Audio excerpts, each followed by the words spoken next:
July 20th, 2026 meeting of the Woolwich Township Committee is being called to order. Adequate notice of this meeting has been given in accordance with the Open Public Meetings Act. Roll call, please. Committeeman Frederick. Here. Committeewoman Minhas. Here. Committeewoman Williams. Here. Deputy Mayor Nocentino. Here. Mayor Mathias. Here. If everyone can please rise to salute the flag. Pledge allegiance to the flag of the United States of America, to the republic for which it stands, one nation, under God, indivisible, with liberty and justice for all.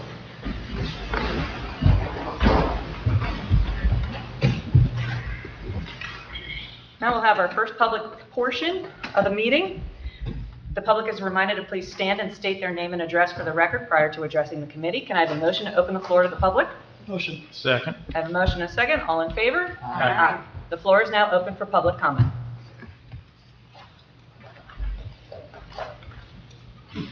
Seeing no one come forward, motion to close.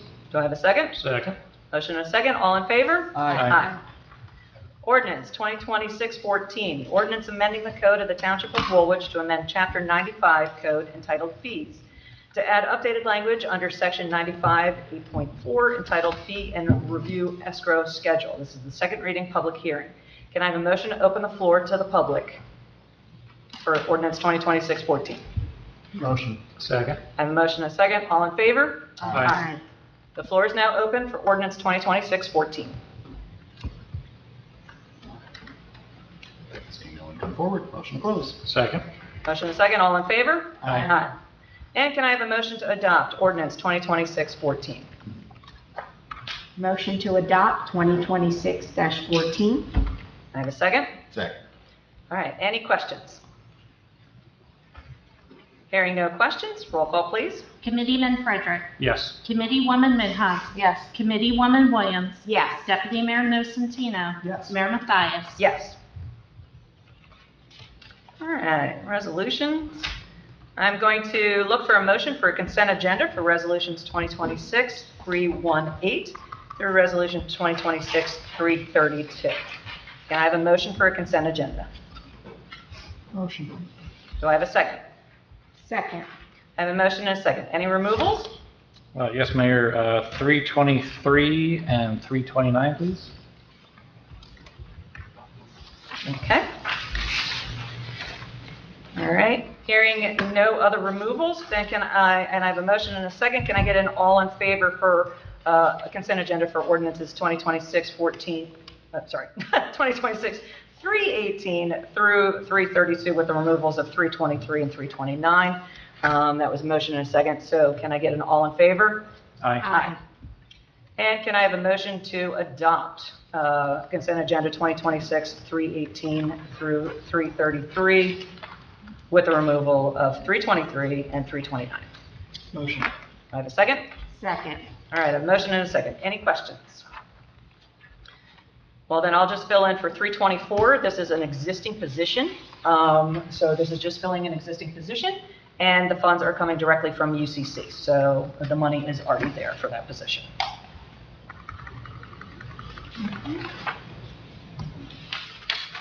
Hearing no further questions, roll call, please.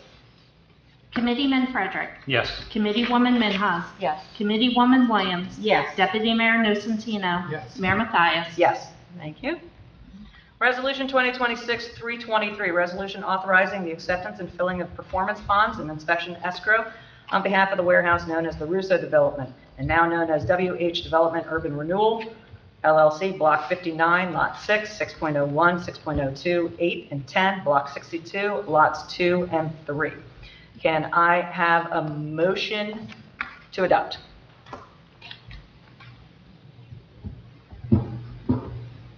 Motion. Do I have a second? Second. All right, I have a motion and a second. So discussion. Yeah, when I was looking at the dollars, this is based off of an estimate from, was it 2022? So I'm just concerned about the fees that we're charging for the performance bond are off of dollars that are from 4 years old. So I'm just not sure if that's sufficient. So Mark, I think R&V does the letter for this, so maybe you can comment on that? So I only was aware of this when I saw the agenda go out. I did not know this performance bond was done by a Lyman Group way back when, so I have not looked at this or scrutinized it to that extent. As far as I know, this was not done because the developer had asked us to do this sometime last year, but we were holding off to get further approval. So I did not know this was already done. I'm not sure if there's any grounds for updating the fees. I don't know what the procedure is for that. What's the bond amount, not The bond, fees? right. Well, I'm sorry, the unit costs that go into calculating the bond. We could, in theory, keep the same quantities and just update the unit costs. I'm not sure if there's any sort of legality in that because it was already done once. I don't know if there's grounds to do it again. I'm speaking out of my depth there, but I know that if you're worried about that, we can just keep the exact same quantities and then update the unit prices so that everything reflects I was just what we've seen updating, currently. again, we're talking from 4 years ago is where the dollars were taken from, so Right. I mean, I'm not sure the question is for you, John. Well, you're always welcome to revisit Right. and reevaluate something, because you're concerned the numbers of staff. That's exactly So, right. well, of course, but things may have gone up, they may have gone down, so. I would love to see anything that have gone down in 4 years. Yeah, highly unlikely that they've gone down. That would add some years. So maybe Mark could, have a look and then be guided accordingly, because if it's significant, I mean, it's a very, very large project, right? Right. So I think it could be significant, and obviously we need to make sure everything is done correctly, and unless you want to put it in there with the proviso that it's, within so many percent or within a certain margin or something like that. Depends on how important it is to keep this thing moving at this point, in light of the fact that you just said it's 4 years. right, I'm just saying if it's 4 years, waiting 2 weeks just to get updated numbers, seems appropriate. Not the end of the world. Right. If that, okay, so with that, I would just then make a motion to table 2026-323, just for the purposes of having RVE update the quantity, I'm sorry, the dollars, not the quantity. Right, and if that's all you want us to do, we could look at it more in depth and kind of do our own estimate, or if you just want us to update the unit prices, that's fine too, whatever you would prefer. Well, why are we seeing this on the agenda now? Because I don't see your letter. I know it's for an old letter, so how come we're seeing this month? I do not know. But They this, submit the bonds to me with the letter, and I like everything in writing, so I automatically write a resolution to accept it. Okay. All right, so then we have a motion to table. Is there a second? Second. All right, motion and a second to table this until we get updated numbers. You want a roll call on that? Yeah, why not? Okay, roll call? Committeeman Frederick. Yes. Committeewoman Minhas. Yes. Committeewoman Williams. Yes. Deputy Mayor Nocentino. Yes. Mayor Mathias. Yes. All right, thank you.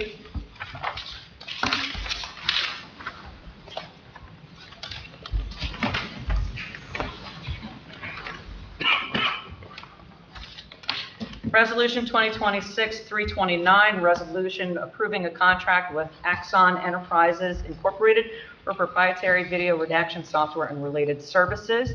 Can I have a motion to adopt? Motion. Can I have a second? Second. All right, so Chief, can you tell us a little bit about this and why? I know you have the money inside your budget, but why are we seeing this? So Axon is who we use for body-worn cameras. We're contracted with them through the end of '28. The biggest reason is the Gloucester County Prosecutor's Office, who normally does the transcriptions for us, is no longer doing it based on the just the sheer volume and their lack of manpower. At the county level, so any available offense, any body-worn cameras that goes to trial, we're obligated to do the transcriptions for it. We previously were able to do it on our own, but that got, the sheer volume, we just can't handle it. So we had to subcontract people to do that, and it would cost us thousands and thousands of dollars and hundreds of man hours to do it. Also, with the redaction software, with social media increasing, YouTube channels, Instagram, TikTok, we're getting inundated with open requests for body cam video footage. A lot of that, whether it's a homicide, motor vehicle crash, theft investigation, stuff like that, everything has to be redacted. Faces, license plates, television, phone screens, you name it, we have to do it. Up until this point, it has to be done manually, frame by frame. Lieutenant Beckett currently is the one that's handling that, and again, it's for instance, we had an over request for a homicide that happened. We have 12 body cam videos footage of 4 or 5 hours apiece. So it would take him hundreds of hours to do it, which would take him away from his other responsibilities. So this is just the best way to go moving forward for us to just get everything done reasonably. All right, committee questions for Chief And- or about it? And this contract is for how many years? This is just going to the end of our current body worn camera contract. So this is 2 years. We're going to pay half now and half the second year, and then we can reevaluate. Okay. When we got the body worn camera grant from the state, it was from Axon, so we got the $80,000 that bought all the equipment. So this is just, a program in addition to that, to just do the redactions and the transcriptions. Yeah, so I agree with the vendor, I agree to move forward with it. What I don't see really is the contract, all I see is the quote that says it's 28 months for a total of 13.5. It doesn't say anything about what we're getting, anything about if the software doesn't work, who has liability with it. So what I'm expecting to see is some type of a contract or amendment to the contract. I guess that's something I have to attempt to get from them, I'm not sure. Other than, that's what they sent us initially to do the quote, to submit it. Because that's basically what I see is essentially a quote. Right, well, actually, I gave the mayor the other breakdown. That's what they- That's what you're talking about? Yeah. There could be some other literature with that, I think I can try to find a few people, they're the biggest company in the country for that, so they're very reputable. It's not some new company just came around, so I'm assuming if there's any issues, it would not be a problem. Right, but is it the software, we house it, they house it, like where's? Everything where's the data? is internet-based. You log into a website and everything's right on there on the portal. Okay, so they own the security and services with it? Correct, yeah, nothing's kept in-house. And that's because of our existing contract, or this is because of this contract? That's how we operate now. This is just in addition to that. Yeah. So when we do reviews, monthly reviews for our officers, if we have an internal affairs complaint, we go into the same portal to review all body cam footage to see what happens. So this is just an extra, like an application within that portal. To allow for the redaction? Right. Gotcha. And the transcriptions. Yeah, so I'm just concerned that we just don't have enough, we don't actually have contract language amendment. Again, I'm supportive of the idea, I just feel like we need to have an amendment. I would love our solicitor to weigh in on. You'll see some of these contracts, and honestly, sometimes, they obviously they speak for themselves, but sometimes they're pretty bare or pretty spark. Just because, to the chief's point, this is the big player in this industry, and they have many of these agreements with various police forces. So the chief, you must have been presented with something from them, correct? Or I'll have to go back through and look to see what I have. I'm sure there's something. I guess what I'm saying is it could have escaped, the chief's attention, because sometimes, I don't want to say they're unimpressive, they're just kind of brief. They're just kind of not looking like a developed Right. legal. I guess I'm just concerned replacing reliance on redaction, which is ultimately very critical. And then if something isn't redacted and gets out in the public, or But I think Well, it still has to be reviewed. Oh, yeah, so Yeah. so it does have to, we have to review it once the redaction is done, confirm everything, and as well the transcriptions. It automatically does all the transcriptions, but it's going to require someone to manually just double check. Right, it's the Understand. tedious part of it, that Okay. actually you're. So I think, okay, two things. One, I think we already have the contract in place with Axion. So yes, it is an additional service too. So to your point, with the additional service, if the committee chooses to move forward with this, do you believe you could get us more of a description Sure. to circle back? I'm very supportive. Right. Yeah, totally We have supportive. that one, I just don't- Okay. I didn't even realize it's in the package. Okay, that's fine. So if I can make a motion, then just to table for the purpose of getting the amendment, and that can show up on our meeting in 2 weeks for official approval. I have a motion to table. Is there a second? Second. Okay, then we'll do a roll call on tabling this, or otherwise, then if we were to, just as a question, if the committee were to not table it and move forward, how quickly do you think you would be able to have this up and running and/or the contract? As soon as I have the permission to place the order, it'll be instant. Okay. It'll be right away. All right, so the motion is to table. Roll So I'm call. sorry, may I ask just one more question? Is there hardship then for this 2 weeks?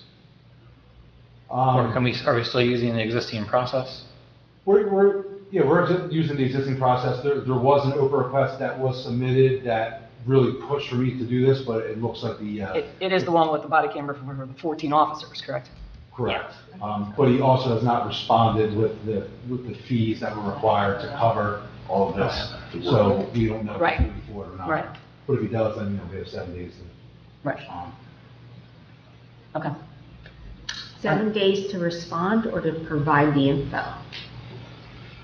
Jessica would know a little bit more than me how the OPRA works, but so generally it'd be 7 days to respond to the request, but there are extensions available when it is a, Yes. large request.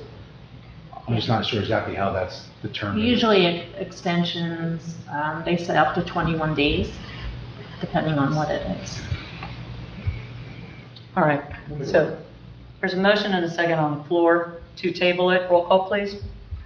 Committeeman Frederick. Yes. Committeewoman Minhas. Yes. Committeewoman Williams. No. Deputy Mayor Nocentino. No. Mayor Mathias. No. So the tabling fails, so then let's go back to Resolution 2026-329. Can I have a motion to adopt? Motion. Second. I have a motion and a second. Any further discussion? Roll call, please. Committeeman Frederick. As reasons I discussed, was hoping for an amendment to the contract. And since that's not in place, I vote no. Committeewoman Minhas. I do agree with the extra information, but I do understand that you do need it also. I'm kind of, Committeewoman Williams. I'm sorry. Wait. I'll do yes. Yes. Committeewoman Williams. Is yes showing forward? Yes, I forgotten that time. Deputy Mayor Nocentino. Yes. Mayor Mathias. Yes.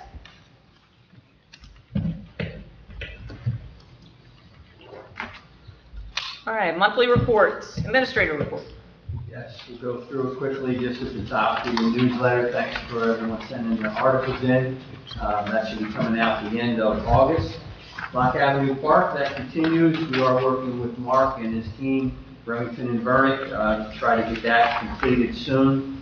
We are doing construction management services for the lighting, for the existing lighting, as you know. So we have one of our public works directors there, Mike Woodcraft, is filling out a form each day, find out who's on there, what they're doing, and if everything's up to speed.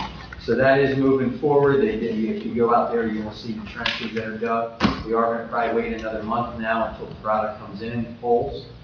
So we do have a little bit of time. I know there's some issue with moving one of those poles, which we may end up doing. So we're in the process of looking at that now. We also have electrical contractor out there for the cameras. And so we are working with them. They're waiting for a couple more transformers in the electrical field. And sometimes it's difficult to get all the products, especially transformers, that you need. And so they have 3, they need 2 more. Then they'll be able to go out and do the electric, and then the camera will be able to come in, plug. They've already done kind of a pre-construction meeting with each other, and they know how they're going to leave each product. So electric will be able to go in, then cameras plug and play. Same thing over here at the pickleball courts. And Jim, can I interrupt you right there? Just so the committee knows, under old business, we saw updated amounts for electrical on Lock Avenue Park. That was in reference to the possibility of adding outlets at each of those locations. So maybe you could address that so we don't have to talk Which about it. outlets, it sounds like, is not a possibility. They're just not able to put another transformer to be able to bring that down to that 110 that's needed to be done. So they said that's not possible to be able to do. For, an extreme crossing, then you're running circuits out there for a 110, which at some point we may want to do that, but that's for another day. They're not able to use the poles that are out there right now.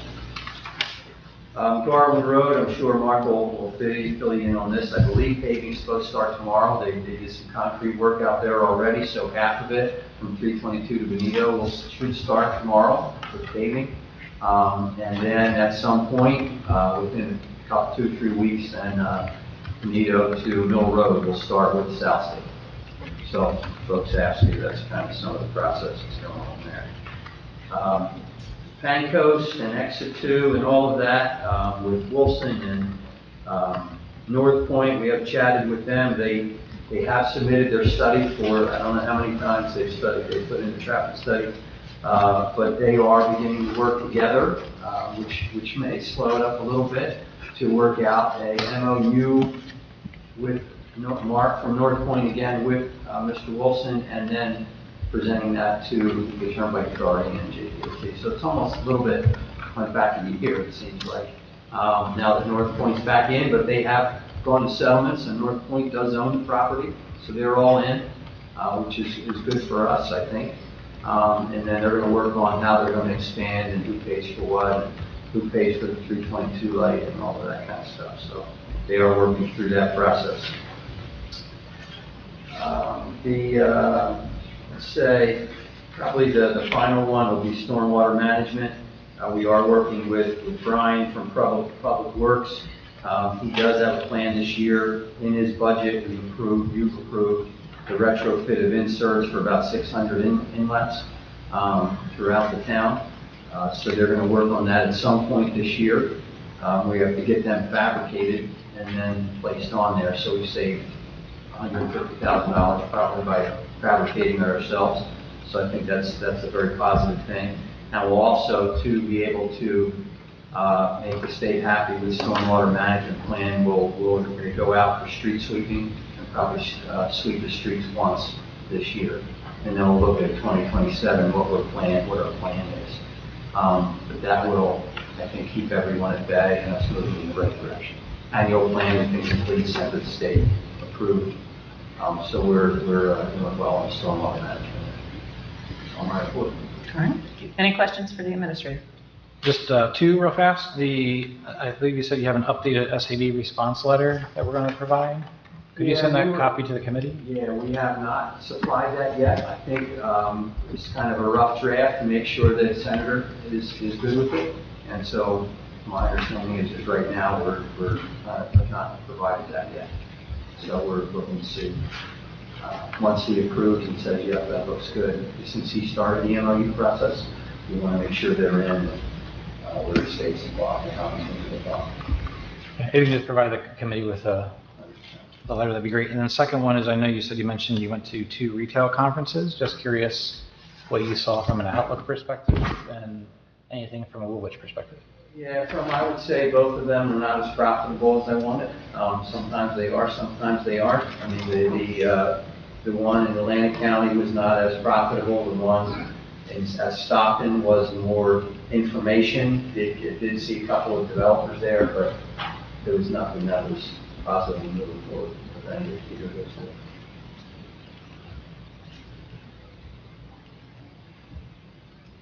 Thank you. Any additional questions? All right, tax collector report was submitted. Woolwich Fire Company. Good evening, Mayor and Committee. I just have my report, which is enclosed here for the month of June.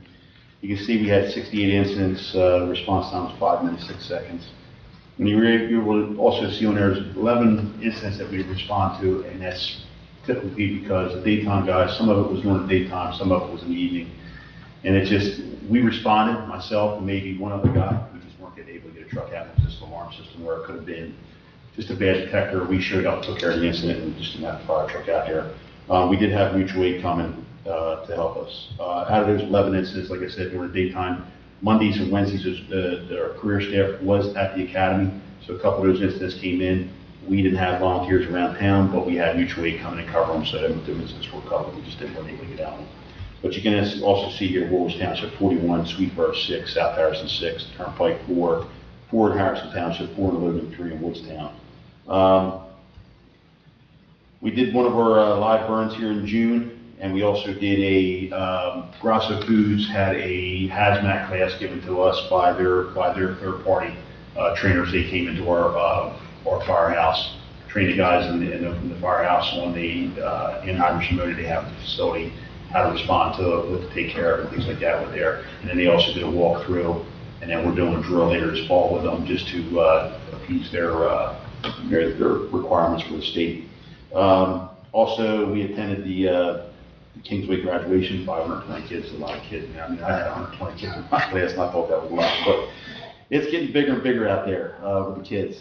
We're supposed to have our drill for our tender task force at the warehouse back on the 27th, but due to the weather conditions with some rain and things like that, we canceled it. We actually moved to the end of September. So once that comes up, we'll move that around, replan it with everybody.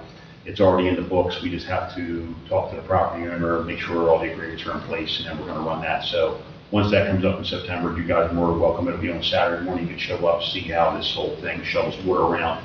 And we're more or less, the reason why we're doing is a lot of these big box warehouses, you guys can see on the world news and things like that, there's a ton of warehouses that are going up in flames, right? And it's just because of all kinds of issues going on, things like that, whether it's lithium-ion batteries, things like that, they're having issues there. So we're trying to get better prepared. We actually moved our RA around for our warehouses and built our box out just for warehouses, so if it comes in, we have more apparatus coming to that just for it could be for alarm systems, anything that could pop off and be something major. So that's more to come on that.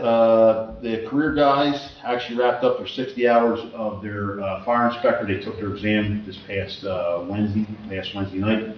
Hopefully this week we'll find out. They should have, all three of those guys should have passed. That'll get them out on the street to do some things. We got some other drills coming up. I knew the guys participated in Stop the Bleeding with the police with Joe Rigger.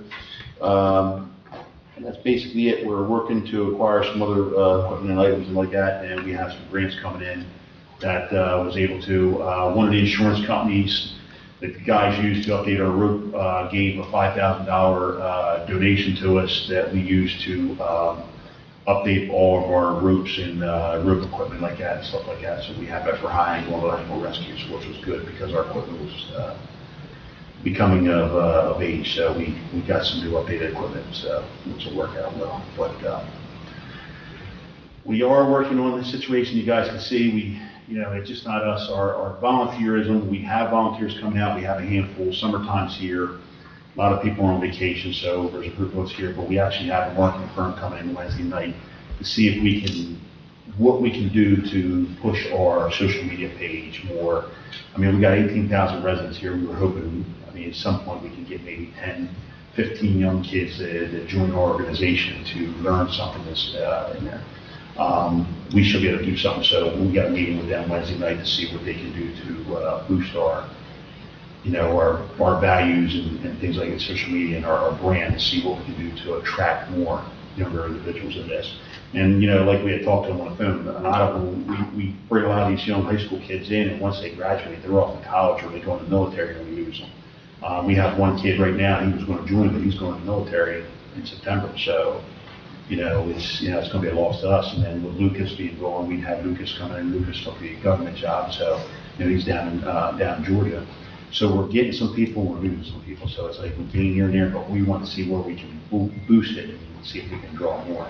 There should be people in this community who want help. Is it the same firm that you used a couple years ago? No, we went with a different firm that we talked to another company up north, and they're having big success with that firm. So they're working their way down here. So we're looking to see if we can use them and see what they can do for us. So we have the ability in this area to do it. We're going to see if we can draw more. So. Okay. All right. So earlier today, Jim and I had a meeting with Tom and Dave, and we would like to find out your availability and as well as yours, Fred, next week sometime to get in and talk about that. Hopefully by then we'll have the results for the firefighters and their exam and start talking about that. So I called on Friday to the administrator at the academy. I said, when do you think you know? And she said, well, the state will probably get it on Monday or Tuesday, and once they scan Tron and go through, she said usually they're thinking by Wednesday or Thursday this week we should have the information. So I have every confidence, since these are the top of the crop, that they should be fine. Yeah, I asked the guys, they think they did pretty good. They said they feel bad for some of the construction code people that never been in this, and they're taking it so they can do their smoke detector inspections for towns, and they're like deer in headlights. You know what I mean? So they think they did pretty well, so we'll see what happens. But I will tell you this, a success story. Last Tuesday afternoon, the guys were just close to finishing up their shift. We had that call in Swedesboro, which was a basement fire. It took off in the lady's basement. She was at home, and the guys were out the door in less than 5 minutes. They were there, they had a hydrant hooked up on the corner, they were laying the hose in, and they actually put a stop to the fire, so it could have been, which was a positive result for us, but also if it would took a little bit longer response time with our mutual aid coming from long distance and stuff like that, could have resulted in more damage than it did, but they saved the house, so. Good. Thank you. Any questions for Fire Chief? All right, thank you very much. Fire Bureau.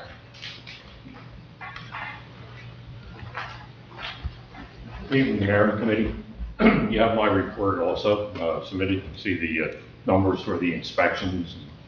We're right on track to continue to be having the inspections code compliant for the year. So everything's going well there.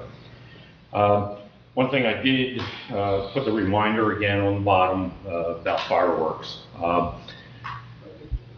Anyone launching aerial fireworks other than a permitted company, it's illegal in the state of New Jersey.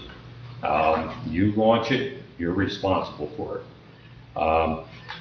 Just this weekend, I heard someone not too far from here had a pretty good show going on coming across. I will say in the past month, we did have an incident where people were lighting fireworks off, whether it was aerial or not, can't confirm or deny that.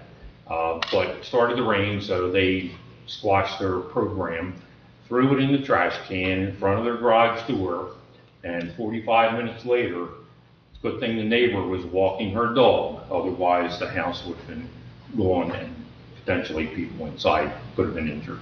So fireworks are, you gotta be careful with what you do, but launching them, illegal, state of New Jersey. That's my motion. Thank you. Any questions for? Thank you. Chief. I believe my report covers pretty much everything, all 9 or 10 pages. But the only thing coming up next week to be aware of is the Youth Academy starts on Monday. It's going to be held at the Harker School. And we have 22 kids in the class this year. So it's a good turnout. Is that the largest size or? We've had larger in the past, but last year was a little bit lower, so we're getting the numbers back up. But it's going to be held at Harker School. And I think they're going to be doing some tours of the Justice Building in Woodbury and a couple other cool places that we haven't done yet before to kind of get more exposure than just going to a ball game or something like that. So a little more police oriented, a little less fun, more real life. There you go. But that, yeah, I mean, honestly, everything else in the report, there's been nothing extravagant going on. So. Other than your monthly reminder to residents to please lock their car doors? Yes, lock the car doors. We did have some vehicle thefts. I was made aware of when I returned from Quantico that there was a couple thefts off Township Line Road of 2 or 3 vehicles, and every vehicle was once again unlocked with the keys left inside. So luckily our detectives recovered the vehicles, but it's just our guys have so much other stuff that they should be dealing with, not recovering people's cars because they don't take their keys inside. Thank you. Any questions for Chief? Thank you very much. Mark. Good evening, Mayor and Committee. You have my report. There's a couple of things I want to touch on. Lock Ave Park. As Jim said, we're working on the punch list items that we sent out last month. The majority of them are done. There are just a couple other things that just required some back and forth and working with the contractor to solve, so we're still working through those. But those are getting close to being done. Have they been out to mow or anything like that? The mowing is one of those. The mowing should be done tomorrow. Okay. As well as taking care of the weeds and that. And the core samples, do we have those back from the walkway yet? We have them back. We are working with the contractor in terms of the limits of where they're going to be fixing those. Have you had a chance to review it? No, we need to be involved. Yeah, we need to. Okay, yes. We need to take a look at that. I've told them your position on it as well, and we're working through with that. So that's pretty much it. That's what happened with the park for the last month. I don't know if you have any other questions about that. I have a feeling somebody might have a question or someone maybe. All right, fine. Okay. So like I said, it sounds like there are numerous issues with the construction that was done. It seems like we have some folks that are overseeing, including yourself. So I just want to make sure we are taking our time and reviewing so it is long-term sustainable, not just, hey, checklist, it's good, and we're out. So Yes, yes. They've gone through the majority of the items on the punch list. A lot of them were very minor fixes, so they've done the minor fixes. With the walkway and overgrowing grass and weeds, that they're taking care of that. We've been working with them about that in terms of, where exactly they need to do it and the methods for the corrective action. So that's why it's just been taking a little bit longer for those things. But yeah, we're getting those done. Got it. And are all of the lights on the walking trail solar? Yes. So what happens when several of those are already under trees and not much sunlight is getting onto them, so they will just not work? If they are not working, then maybe you have to clear some of the trees away from where the solar panels are on those. Might help, but I mean, there's several that are just like underneath the trees. So I'm concerned that there's not going to be a lit walkway for a good portion, not a good portion, but a piece of the walkway, especially on the back left. Right, there just may need to be, the trees might need to be just trimmed back a bit. Well, whose responsibility is that? I think That's where it's to Cohen's point. To make sure that they're working by having clear access to there are some- 60-foot trees, right, that were...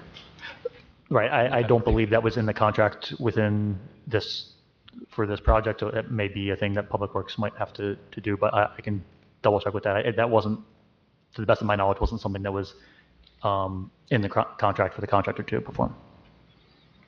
Okay, and then the last item I have is the nets. Sounds like the nets are up on the safety nets. Yes. But it sounds like that cut out a lot of the field space.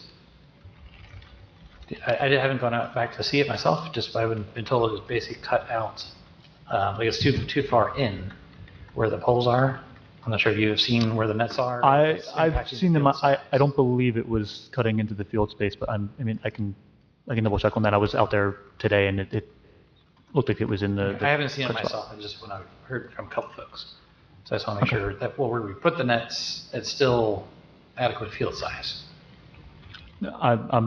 I can confirm with that, but I'm pretty sure they put them in the correct spaces for there to be good field size.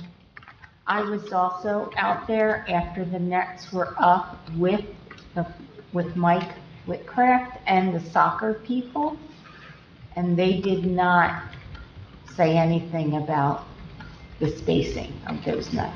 Got it. Okay. Okay. If there's no other questions about the park, I'll move on. Okay. All right. The last thing I want to touch on was Garwin Road. So I did get an updated schedule from South State, which is the second contractor, this afternoon. So they're actually going to start milling. They're scheduled to start on Thursday. So Arawak is the one contractor. They're going to start milling tomorrow and then paving on Wednesday. South State's scheduled to come in Thursday and then on Friday. There is rain in the forecast, so that could push things back a day. So if it rains tomorrow, it would just get pushed back a day. But that's currently the schedule for now. And striping, if everything goes well, then striping will be done next week. And you said they did put out their 48-hour notice, or they're going to? Yes, I know Arawak did. South State will probably put that out tomorrow. Then that's our schedule. Okay. That was all that I had in my report. Are there any questions? Just one quick question on Oliphant's Mill. According to, it seems like your report, we have not yet submitted the dam safety? One final piece, I need the resident there to sign the application form that we are submitting to dam safety. I have not received a response back from them. I've reached out, I think, at least 5 times at this point and have not gotten a response. I only have their email contact. So that's the only way I've been able to contact with them. And I sent a follow-up this morning and still have yet to get I just need a signature and a date on the application form before I need to submit. Did we ever try the good old knocking on the door approach? I have not, no. It's just an older folks, so they might not Well, check their it goes through their attorney. So his son-in-law is their attorney and has been the main contact with it. Okay. Yes. Okay. And lives across the street, if I remember correctly. Yeah. But again, that's the signature is needed for the packet that's going to dam safety. The Correct. one that it's already gone to DEP, correct? We still need, the plans have to be finalized and signed for that. Okay. So that's what we're waiting on for that to get submitted. Gotcha. I'm sorry, so I'm confused. So we need dam safety to sign off before it can go part of DEB? You don't need it before, but we're going to be submitting them simultaneously. Okay, so neither have been submitted. Correct. Because they both need the lake owner's signature on it, Yes, even though we're not bringing back the lake. correct. I believe it's his property, and his dam, the dam is also his That's property. the property. Okay, understood. Yeah, we knew we were waiting on that one signature. And I know we talked about this before, so, because we have, from a FEMA perspective, we have to award it by December end 31st. of the year. So, and knowing that dam safety is not under any type of clock, what are we able to do to escalate so we don't lose those funds? Our best, and again, Mark, you can speak to it, but since they have been in contact since 2025 with, updating the H&H, updating the plans, they are aware of our clock, and we have a good contact now. So we're hoping that they're also aware of this issue. So hopefully, in between good communication, we can get it awarded. Great, thank you. So, was there anything you wanted to add to that? No, that's correct. Because again, we have good partners with the county here who also want to see this move forward. All right. Any additional questions? Thank you. All right, thank you. All right, liaison reports. Committeeman Frederick. Just 3 updates. First one, Administrator and I attended on June 24th the Municipal Economic Development Council, the population of, I think, 15 or so people in total that were there. We covered really 2 topics. Steve Serrano, who's overall representative for ACE, came and just did a high-level overview of just things going on around the county. Seems like there might be a need off of some of the numbers that he was presenting, a need for us to review or have a meeting again with him. I know our administrator talks with him often, but to ensure all 322 and Center Square is just in his overall forecast and in his model, I think it would be worthwhile. So Jim, I'm happy to join on that discussion. The second one, they just had a person come just talking about AI, all things AI, what we could do from a township perspective, and of course they're offering their services of what we could do to better, not only just from an employee perspective, but customer or residential discussions. So not in great detail, but just they have some services there. Number 2, from a pickleball update, just from a dollars and cents between the summer clinics, the summer leagues, and then the pickleball tournament, we were about a net $3,900 year to date, which is great. And the last item from last month, we were talking about the volleyball courts, so we are still exploring ideas. We are looking to mow the one area that we were initially talking about to like the back right of the pickleball courts, and then just see like what do we need to do. So I did reach out to 2 farmers, I reached out to one of our local developers, and I have other contacts. It depends on if we need to do bulldozer or just till the land. Obviously, if we need to till the land, we do have some farmers who are interested. Obviously, this time of year, clearly they're not going to come and help us, nor would we want them, because they have to be dedicated to their livelihood for sure. But the idea is, depending on that circumstance, we might have a couple of different angles. So hopefully by the time I meet in August, I have some better direction as to where to go, but it would be in that general area. So if you see it mowed, it means nothing more than just seeing what's underneath all the debris. Yeah, thank you. Any questions for Committeeman Frederick? I did have one thought that briefly crossed my mind, because if we're looking for the kids to have something to do there, what about a portable basketball hoop? Yeah, meaning on the parking lot or just? Yeah, on the parking lot, or, I mean, I know we have the garden right there, but, and maybe it wouldn't work because of the everybody's parking there, but I didn't know if that might be, because it's temporary, it's cost effective, and it would give them something to do. If you're saying they're coming there with. Yeah, I think that's a great idea. Obviously, we need to make sure it's not going to be bouncing on everyone's cars. Right. So it'd be a spot, make sure it's lit. Which is why I just mentioned it to you, so maybe you could look into it. No, it makes a lot of sense. I will look into it for sure. Okay. All right. Thank you. Yep. Committeewoman Williams. Okay. Parks and Recreation. We had to cancel our Let's Go Fishing with the NJDEP because when the DEP went to confirm the attendees, nobody responded. So that wasn't great. We have a movie night coming up on Wednesday, August 12th, How to Train Your Dragon. It's out front. And Franklin Bank is partnering with us, and they'll be providing popcorn and drinks for the attendees. In addition, I'm planning some additional fall activities, a craft class for seniors in September, and also looking into having the Wetlands Institute in Stone Harbor come out and do a program on fossils. So that's it. All right, thank you. Any questions? All right, thank you. Committeewoman Minhouse. All right, June's trash and recycling summary. So there were 115 extra cardboard collections for this month, and there were 167 metal collections scheduled, which is equivalent to 1.93 tons, equaling $321 received. There were 375 bulk collections, which is 29.41 tons. So the main issue that we discussed last month was in regards to plastic being in the recycling. So it went back up again for this month. I've been doing a lot of research, like looking at what other places do. It's hard to kind of get a whole community to to stop putting plastic in there. Like there's the one way was you get newsletters. Then the other one was lining because basically that's what happens. You put all the plastic into, all your recycling into a plastic bag, and you pick that up and then you dump that into the recycling. So like at home, we line it with this stuff that just stays in there, and we just pick it up and we dump our recycling in there. So that was one thing that was to distribute that to the community, but that's probably not cost effective. So I was thinking I was going to sit down with you and kind of go through the several different ideas and then kind of figure out what would be economically or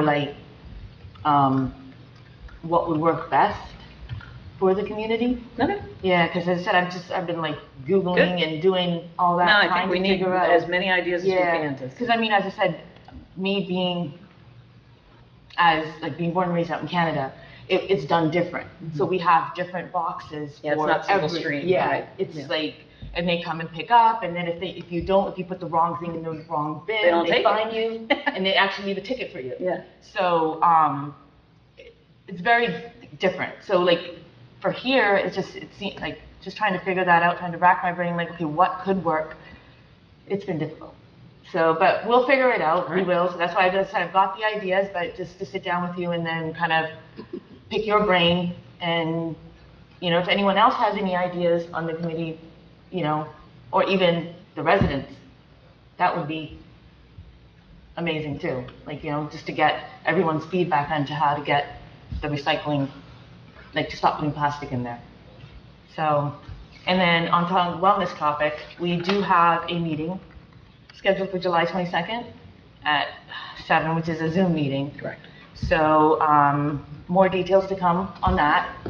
Once we have the program, everything, figured out, I'll have more information for the next meeting. Yeah. That's it. Thank you. Any questions? All right, Deputy Mayor. School's out and the environmental commission meeting was canceled due to too much rain. Thank you, Deputy Mayor. All right, for my report, pretty self-explanatory, because again, everybody else did my report. Other than Joint Land Use Board, we only had one meeting last month, and the biggest topic was Bagels and Brews, which is now open, came in for a drive-through sign display. So not the drive-through, because that was pre-approved when the whole development was put in, but to actually have a display sign. And there was lots of discussion back and forth as far as the stacking lanes. So I'm going to be very curious that if we start seeing issues with cars stacking or not. So far, I have not heard anything yet. So we'll see when school starts and all the parents drop off their kids and then go get their cup of coffee. But so Bagels and Brews is now open, and of course that's right over across the street from us. And that was it. Did they put in the sign? Actually, I don't know if they put the sign in yet. It doesn't look like it. No, I think they just got authorization from the Joint Land Use Board to do so, and they were more concerned with opening up before getting that sign in. So, Even if it's up, it's invisible. well, then I'm thinking it's not up yet. All right, any questions for me? All right, under old business, I'm going to jump around a little bit since we already talked about the updated amounts for the electrical. So redevelopment agreement for AutoZone. The committee was presented in the past with a request from AutoZone to be at 1070 Auburn Road, Block 4, Lot 4.03. And they came in, they did their presentation, they submitted a plan, we asked for revisions, they submitted a revision, and that was sent out to the committee, and you were asked to submit any questions or other additional revisions. So what we're looking to do here is, if there are no additional comments, we're looking to just get a verbal consensus that we're okay to designate them as a redeveloper. If we are, then on the August 3rd agenda, we would actually see the the resolution for the designation of a redeveloper. And basically for the committee, again, this just starts the process for any RDAs that we want to do or anything like that. They are here should the committee have any questions regarding anything, but I'm just looking for a verbal, first off, if there's any questions, and then also a verbal authorization to proceed to designate them as a redeveloper. The one question that I had, which has been kind of addressed, is the interconnectivity of the two parcels. And that goes to the site owner, not necessarily designating AutoZone as a redeveloper. So I was told that that will be addressed, and there is actually a visual display so that we can talk about that a little bit. So if that's the committee's pleasure, let's find out first if there are any additional questions other than that issue. So committee? Just one Yep. question was just, what I didn't see was the awnings that we were talking about before, just to overall match between that and McDonald's. Did we talk about awnings for AutoZone? I sent the one picture to the administrator, like back in April. No, we did that for the McDonald's. Yes, and we haven't seen updated Okay, plans. I thought I had for both. Oh.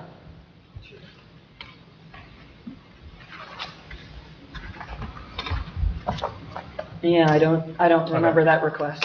Okay. That was the only question I had, just because Okay. that would basically bring more unison between the two. Okay. So there's some that have, again, just a flat, and then some that have basically the metal awnings. I Well, just can't tell. that's the redesign.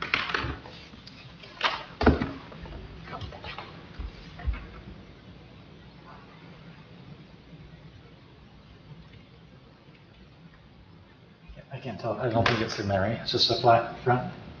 Well, I can ask. Mr. Del Duca, would you like to come up?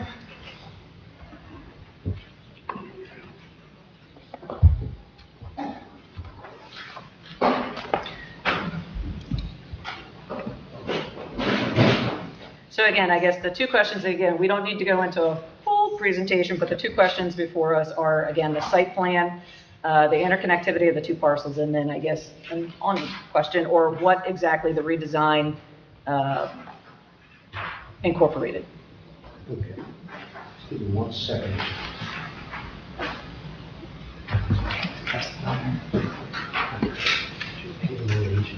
Yeah, absolutely. Thanks. Huh? All right. Don't be sure. Thank you, Mayor. Hello, everyone. I'm Damian Del Duca. It's good to see you again. I am an attorney with Del Duca, Lewis & Burr, and I represent David Zally, who's here with me tonight. Mr. Zally, as I'm sure you remember, is the owner of the ShopRite property, and he and I and others, a lot of others, worked together with the township to bring that ShopRite here to Woolwich Township. And I also have with me Chris Calvert and my engineer, Jay Sims, who are Mr. Zally's engineer. So I will get to those two questions very quickly, just a little bit of context. Mr. Zally is the landlord in entities that he owns for the two pad sites out on Auburn Road. Those two pad sites were actually approved when the Land Use Board approved the ShopRite, I think 2018. I could have the year wrong, but it's close. So what seems like yesterday is 8 years ago. December of 2018, I knew Mr. Zally would remember. Usually the people writing the checks remember. So, at that time, we got 2 pad sites approved. One was a fast food restaurant, one was a restaurant. Those approvals were never acted upon, they were never built. Fast forward to last year, and Mr. Zally entered into a lease with McDonald's for one pad site closest to Franklin Bank, and AutoZone for the other pad site. I also happen to represent AutoZone in getting their approval since I handled the prior approvals. McDonald's has separate counsel who's here tonight, but I'm here really on behalf of Mr. Zally and the landlord tonight. I've handed out 2 plans, or 2 exhibits. One is just an aerial showing you what's there today, which you're all pretty familiar with, I'm sure. But I gave you an aerial because it shows the ShopRite, but it also shows where the pad sites will go in a white box and interconnections, or the curb cuts, I should say, that were constructed as part of these ShopRite approvals. The second exhibit I have, which I have on the easel here, is, so AutoZone has its own engineer, and AutoZone has representation here. Their engineer and architect is here as well, because we didn't want to leave any question unanswered if we could avoid it. So they have their own site plan. We filed a site plan application that's currently pending for your land use board for the AutoZone. However, in order to have a site plan application heard, this property is in a redevelopment plan, the Weatherby Town Center redevelopment area. It's subject to the redevelopment plan, and that says the JLUB isn't supposed to consider or rent or deem a site plan application complete unless we are designated as a redeveloper. So AutoZone in March submitted a request through my office to be designated as a redeveloper for its pad site, and McDonald's did the same for its pad site at whatever time they did. I don't have that date. We met with you on April 6th, I believe. You had some questions relating to the AutoZone plan. That meeting in April was just for the AutoZone. Again, I don't represent McDonald's, although Mr. Zally certainly has a vested interest in seeing that application go forward. At that time, you asked AutoZone to consider some changes to the building. So AutoZone went back, and its architect, Bill Fearon, who's also here, prepared revised plans, and we submitted those on June 8th. And those plans, I'll just give you a quick summary of what we changed. We added varied parapet heights to each rendering to vary the front elevation.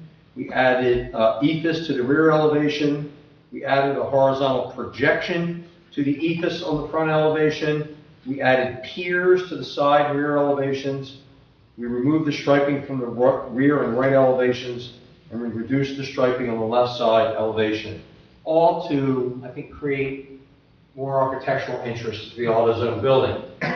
We submitted that on June 8th and asked you to designate AutoZone as the redeveloper of that site. And McDonald's has an application or a request pending for the same thing, so that McDonald's USA will be designated as a redeveloper of McDonald's pad site.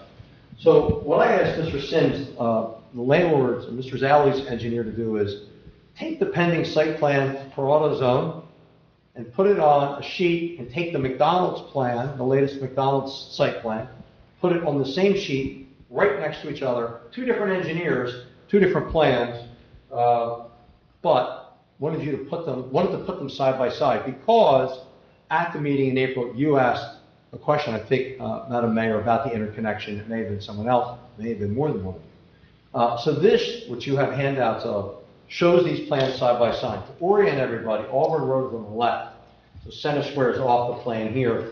This is the existing driveway, which you'll see on the area on Auburn Road, which if I turn it this way, would be oriented similarly. So that's the Auburn Road driveway. This is the McDonald's, this is the AutoZone. There's another road, which is actually a private road, called Copper Road, which sits to the north on Auburn Road, away from the intersection of Center Square. So Franklin Bank, McDonald's, AutoZone, and then there's multifamily on the other side of Copper. That's a private road, but Mr. Zally has an easement, which gives him the right to connect into that road. All of this was shown on the site plan that the township approved 8+ years ago, or almost 8 years ago. Although the tenants then were theoretical, we didn't have tenants.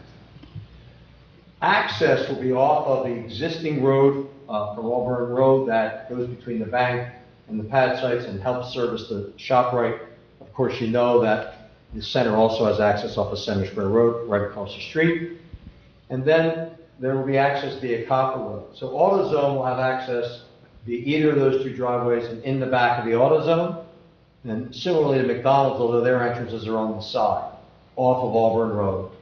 Mr. Zally is obligated pursuant to its lease with McDonald's to construct an interconnection, a drive, I'll call it a driveway, which connects the existing road, that goes back to the ShopRite, out to the Center Square driveway. Right here, where you see this stub that you approved, it'll build a road that will go like this out to Copper Road. Mr. And Del that- Duca, I'm sorry to interrupt. Did you say with the agreement with McDonald's, he has to construct the road? Our lease with McDonald's requires him to construct that road as opposed to McDonald's. Even though McDonald's is not purported to connect to that road? No, McDonald's does have the right to connect to that road, they just don't have any curb cut out to that road directly. In other words, you have to do this to use it. But AutoZone and McDonald's both want, and Mr. Zally wants, there to be connection from, I'll call it the ShopRite driveway out to Copper Road. That's always been contemplated, as you can see on that little stubbed out curb cut there, and that was what was previously approved. That's always been part of the plan. I just mentioned that as Mr. Zally is obligated to build that pursuant to the agreement between the parties, specifically the McDonald's. There is no access proposed on Auburn Road, as instead there'll be the access that I mentioned. There was at one time contemplated to be interconnection directly between the two sites, but Yes. that's been eliminated. Why? Because, again, to, at least, I don't want to speak to everybody, but from my perspective, having more access points, interconnecting is better than having less access points. And if by shifting a couple of parking spots, you can have that interconnectivity, then you're able to increase your flow of traffic in and out of here a lot better. So why was it eliminated? Yeah, I don't know all the reasons why, because it wasn't Mr. Zally's decision. And AutoZone has its application, McDonald's has its application. And if anybody who's here with either group knows, they can come up and tap me on the shoulder. But there were discussions between the parties, and they concluded that this was the best plan. It could be things related to stormwater, grading. Also, when you interconnect, it impacts circulation on the site. Yeah, so I'm going to ask Mr. Sims. What was the reason, Jay? This is Jay Sims, everybody. There you go. It was the circulation between the McDonald's drive-through going around, as well as coming through. There seemed to be conflicts with that traffic flow going around there. Yeah, thanks. So it was heavily discussed. These plans have been vetted back and forth. Obviously, we have to go to the Joint Land Use Board. And I don't want to lose track of that, because if I can just be frank, we really are anxious to get that going.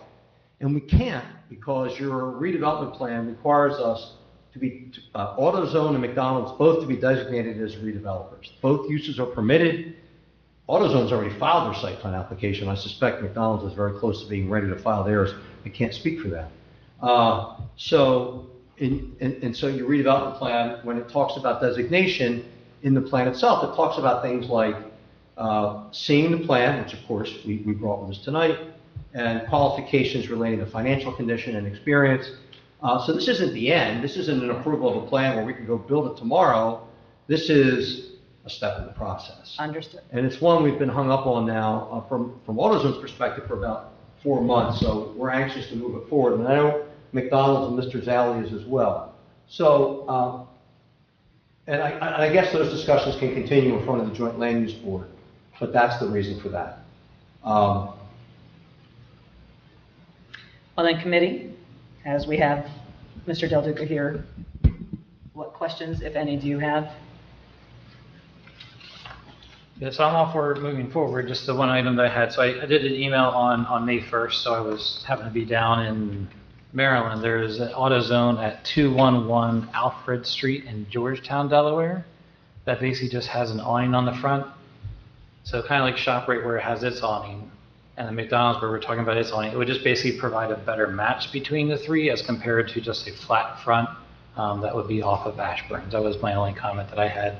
Realizing I know you have to go through joint land use board, but obviously at this point in time, that wouldn't necessarily be a need or requirement from an actual code enforcement perspective. So it's just, and I have a picture if you want to see it later. Happy to take it. But it's again, 211 Alfred Street in Georgetown, Delaware. Alfred Street. Great. So we'll take that back to AutoZone. We would have no objection to your resolution, just asking the applicant to consider that in front of the joint land use board, and I'll get you an answer on that. I would just ask that not hold up the process. But I can get an answer on that quickly. So again, solicitor, an RDA, or sorry, the designation as a redeveloper is a very simple resolution that then opens up the pathway to move forward. Right, exactly right. You have your agreement that you have to craft, and Mr. Del Duca just talked about making even the small amendment about this awning or proposed awning.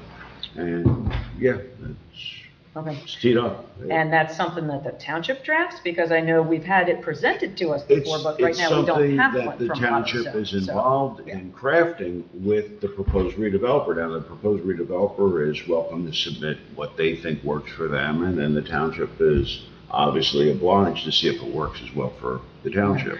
Mr. Del Duca, have you submitted that? No, I haven't, Okay. because that's, in my experience, the town typically says, we have a form of redevelopment agreement, here it is. Okay. Amy, do you have any comments? And then we provide comments. I have no doubt that Mr. Allison and I can work on a redevelopment agreement. The next step in the process are designation as a redeveloper for AutoZone and McDonald's, and execution of a redevelopment agreement. And maybe, I'm sorry, I used the wrong phrase. I should say the designation as a redeveloper. Oh. Nothing has been submitted. That's done by resolution, that's a one-page resolution. Exactly. I think McDonald's has submitted a form of that, AutoZone. Yes. I haven't seen that form, I'll look at it, but I'm sure it's uneventful. It literally designates the applicant as the redeveloper for the specific lot in question. It's correct. It doesn't say anything more than that. Correct. And I'll be happy to submit a draft of that for consideration at the August, I think you said 3rd meeting. August 3rd meeting. The next step after that would Understood. be approval of a redevelopment agreement. Correct. Mayor, So that's getting ahead of ourselves. Mayor, Township Committee, are you satisfied with Mr. Del Duca just kind of touching on that connection, not going from one to the other? Well, or as we said, we're going to be addressing it in the coming up, RDA. We're going to be so you're addressing all it at here. the Joint Land Use Board. But yeah, I particularly, I'm going to have to hear more on how this Well, the engineer said that for an explicit reason. He didn't just say, it occurred to us, it might be. I understand that, so I would like a further explanation more in depth on that, because I think a lot of times, and especially for me, the difference in between an engineered principle and a practical application, I mean, is sometimes leaps and bounds. And I hate to say that because my son's an engineer, but as you know, sometimes that happens, so I need further explanation. And it could be as for far a as collateral why that reason, wouldn't work. which is marketing or something else, or who knows what. Yeah. And Which they could provide testimony to. So, message heard, and we'll bring that back to AutoZone and McDonald's, and we'll expect to address that at the land use board meeting, excuse me. I don't think that relates to the designation issue No. per se, Mayor, and I realize it's an important issue for you. Obviously, we're going to take that into consideration.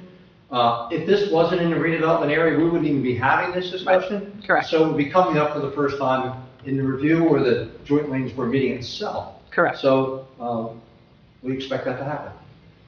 All right, so back to the original principle. Is there any further questions for Mr. Del Duca, or any questions in general as far as designating AutoZone as a redeveloper at the August 3rd meeting? All right, thank you very much. Thank you. May I ask about McDonald's as well, because that's pending as well. And Mr. Zally has, So if there are ears from McDonald's here, I believe we need an updated or a Word document for the designation for a redeveloper. It was a PDF. We need that in a Word document form so that we can adjust it. And I believe there was a awning design that was submitted that we asked if it could be redesigned for that awning. And we have yet to receive that, I believe. So. Well, we'll submit those to Ms. McDonough and a copy of Mr. Alice, unless I hear otherwise. And we'll go from there. And would you like this here on August 3rd? It's committee's pleasure. I'm seeing one yes, I'm saying, I mean, I only had the one open question, so if Okay. that's resolved, then, Okay, I'll plan on being here. or language. I'll plan on being here. All right. Thank you. Thank you, everyone. Good to see you, thank you. Good to see you. Thank you for your time and your consideration.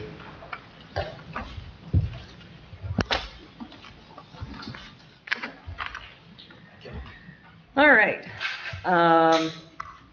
So that's one discussion. Now the next, the traffic study. So I know we had looked at the traffic study for Garwood Road a couple months ago. We had the presentation at our last town hall meeting, and we said that we would circle back as everybody had an opportunity to review it. And so I wanted to bring that up again. Not that we have to settle it tonight, but I want to hear the committee's thoughts on how they think we should proceed. Because as far as I know, RVE is waiting to submit anything to the state based upon what this committee decides to do.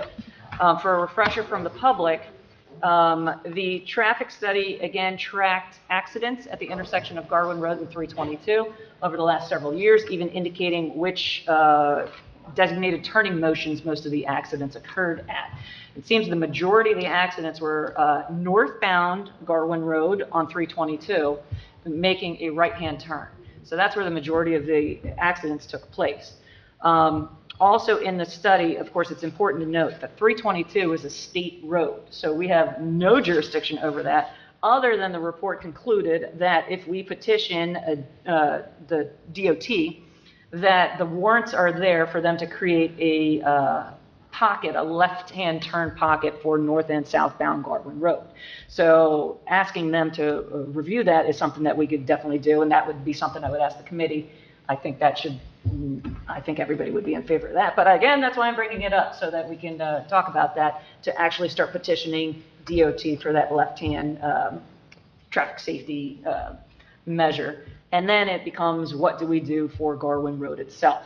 Some of the suggestions that were made are blinky lights. You still my turn? Yeah, and advanced warning and things like that.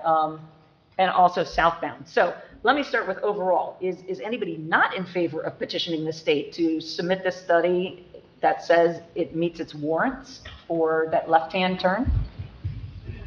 No, let's do that. Yeah, okay, yeah, that's kind of what I thought. I just wanted to double check with the committee. All right, then let's go to some of these other suggestions. So if anybody wants to pick it up with what they've thought of over the last month or so? You know, I'm trying to let others go first. my neck typically just goes to the right, and So I do like the solar panel LED flashing, right? I know we did that on, working with the county on Franklinville and High Street. High Street. Yeah. That's been very effective. We haven't heard anything since then, to my knowledge, of anything with the blinky stop sign with solar panels. So I think all we had to do at that area was just get Barry, from a county perspective, to give approval. We pay for it, but since it was going to a county road, I think we just needed a verbal or something writing from them. To me, I feel like we just do that with the state. I can't imagine states would say, we already have a stop sign, we're just trying to put flashers on it. Yeah. So I feel like that could be something that we could do, and I think it was, I want to say like 4,000 a stop sign, and just do it on both sides. I think that would be very effective use of funds. And the only other question I really had was just the one-way concept, which is the one-way traffic pattern. This is Garwin Road from Kings Highway.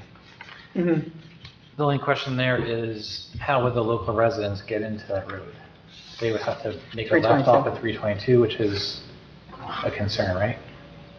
Well, left or right, depending which direction. Right, but they have to come from 322. So I feel like if they're coming from, say, Swedesboro, from a safety perspective, it's so much easier for them to make a left into Garwin as compared to up, around, and then... You're right, and as residents, we have to take the residents into consideration. Right. But if we look at the study of where the accidents are happening, it's when people are leaving and they're making that right-hand turn.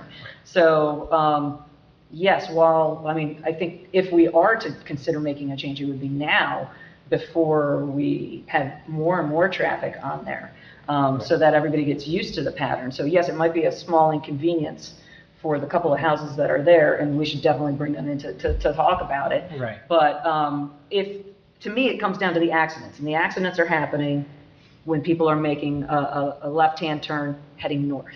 So if you can eliminate that, then yes, some residents would be affected until you get used to the pattern. Right. I just didn't know if we could do, I don't know the technical term, but basically put in the triangle where you can only go right. Right, so it basically prohibit you from going across or making a left. I'm not sure what you call that design, but you know what I'm talking about? It has a very good engineering term called a pork chop. Okay, pork chop. I like that. So basically the idea of putting in a pork chop at that spot, so the only thing they could do is go right.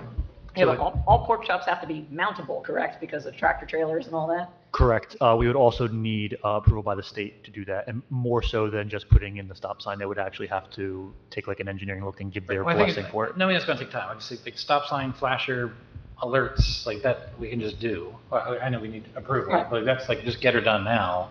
But then the pork chop would basically still allow some basic flow, especially if we're trying to have the commercial in front of it on the right-hand side. That allows like a flow of traffic on the south side of 322 across from the high school.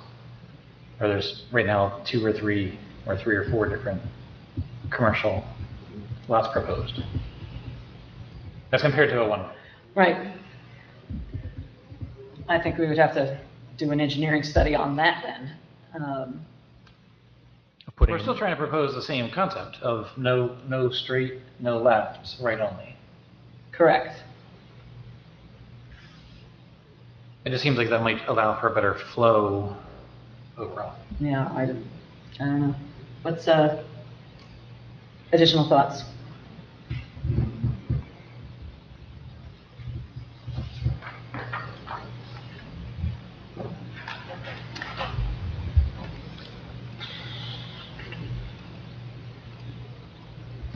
So if we need, well, Mark, if that, we would need to get approval from DOT in order to do a pork chop? Correct, because that would be, it's within the right of way of 322. A stop sign technically would be too, but it's not part of the road, so to speak, like a pork chop would be. Okay. So they would have to, they'd have to give their, it would be a more formal review process as opposed to just And a more formal review on their end, or that we have to submit up to them? Correct, we would have to submit up to them. Do you think with us talking about this left-hand turn lane and that it meets the warrants for that? I don't want to know what Barry's answer is going to be because I think I already know. But with doing that, do you think we can mention that as our highest priority and then say, but we are also considering these steps to at least start the conversation with them, or is that? We can probably submit for both and Okay. Within, I'm not unfamiliar with how these submissions to the state typically are. I'm assuming there'll be a cover letter at some point. We can mention in the cover letter that a priority of improvements, first for the left-hand turn lane only on 322 and then pork chop on Garland. Or we don't even mention that at all and just request that both be done to alleviate the problem. Okay. But I'm assuming we'll submit a cover letter kind of explaining the situation and why there is a need for it and attach the traffic study as an attachment. So how about that? How about we start with the state, we ask for the left-hand turn lane, and then we ask for if they would consider us doing that, and then we'd have to come back and update the traffic study because it would be more detail. So does that, and then in the meantime, we can spend the 4,000 and get the blinky stop signs. Because either way, this sounds like it's going to take a while. So the immediate step would be to order those blink. And Can I just ask, Brad, do we need state approval for that since it's on their road, or it's technically on our road, but their road? The stop sign upgrade, the solar panel flash. Okay. What are the blinky stop signs looking to solve for? Are people not stopping there? I'm just looking at it from the aspect of the major concern is that intersection with those two, just making sure it's stopped. I don't believe it's an issue with the vehicles failing to stop. I believe they're failing to yield or not observing how fast these cars are traveling and they're pulling out in front of you. That's kind of what I was getting at, because on High Hill Road, the stop sign sneaks up on you. It's down a little hill, so it's helpful that it blinks. Yeah, that's true. That's why we put the rumble strips and stuff like that. Yeah, so it might be two different issues. And I can't recall if it's mentioned in the traffic study, but there was a decrease in the amount of accidents coming from eastbound on 322, leaving Garwin northbound due to when the new warehouse got put in, and a lot of that, the trees and the brush were cleared out. The line of sight was increased dramatically. So, and there's that little hill coming over there. So that did see an improvement, but it is still an issue that we've seen, at least in the accident reports. Okay, so then we go back to, do we need the blinking stoplights? Or stop signs? I would defer to the chief, his opinion. I think there's other locations in town that would benefit better than that. A lot of times the county, you'll see multiple sets of stop signs ahead, signs prior to it, stuff like that. I think is the reflector thing. I think that's probably something that's Right, but there again, that's not what we're seeing from the data as far as where the accidents are. So I think. May I just ask the engineer a question? Sure. Why do they use those blinky stop signs then at Rowan, for example? They're very much in evidence all around the campus. Aren't those crosswalks? Is that just, well, no, there are crosswalks, but they're also utilized when you're starting to come to your circle, some of the commercial uses up there. It just kind of, obviously it's traffic calming before you get there. But is the notion just attention getting, wouldn't that, so it's something out of the ordinary. So, I mean, I think that's the elementary reason, just something you typically don't see.